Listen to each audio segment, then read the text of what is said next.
I wonder if you could just very briefly summarize what the opinion says and what the next steps must be for the opinion of the committee to actually be heard in Rio.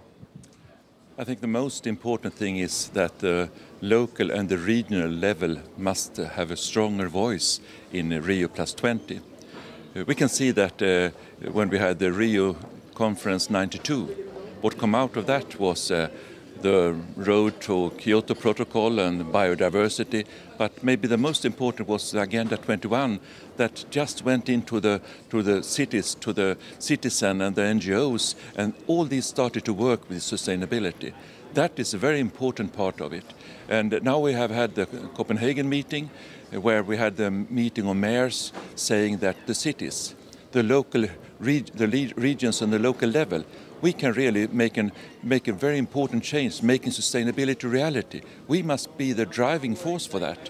And in Cancun meeting, we had the next step where the UN said that we will give a voice also for the local and regional level. So what we want to have in Rio +20 is a standing committee in United Nations where the local and regional level has that voice, because we believe that we must be that driving force, play that key role, because most of the problems we see with climate change, that can be handled on the local level, in the cities, in the urban areas.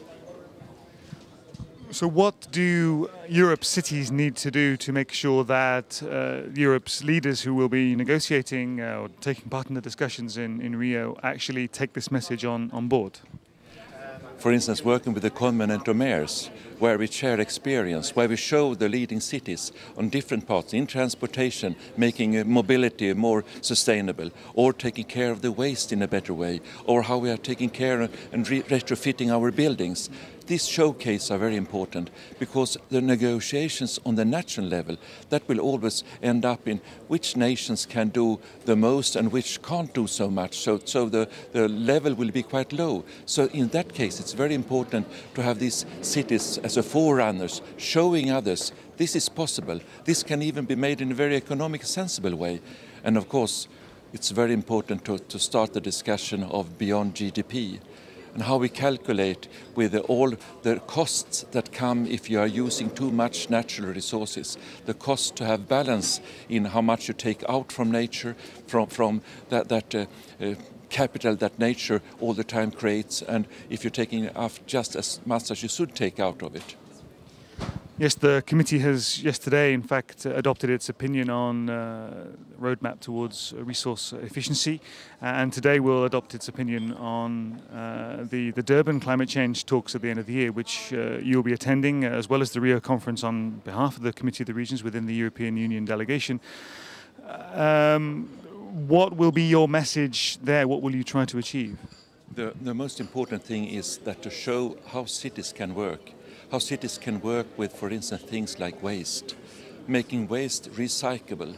See that we just put on landfill maybe 2 or 3% of all the waste. All the rest just be recycled, regained energy, biogas out of it. That is one very important part of it. The second important part is how we are working in Europe and understand what we made wrong in the 50s and 60s when we tried to plan our cities too much for private cars. To see how cities are working with their hinterland, with the surrounding area, and see that we have sustainable transportation system. That means many times to reactivate the train system. Electric train is the best way of having mass transportation. That enhances people living on the countryside. At the same time also makes cities more sustainable, where you don't have all this traffic jam within the cities, with all the noise, with all the emission. And even if we change cars to more environmentally friendly fuel in the cars, they will still take a lot of space. Maybe most important of all, when we are working in cities and regions, we are very close to the citizen. And it's very important to engage the citizen, because this is also about changing habits in the way you are living your life. And maybe most important of all, engage the young citizen in the world, because they are those that are going to take care of all the decisions that we are making in Durban or in Rio +20.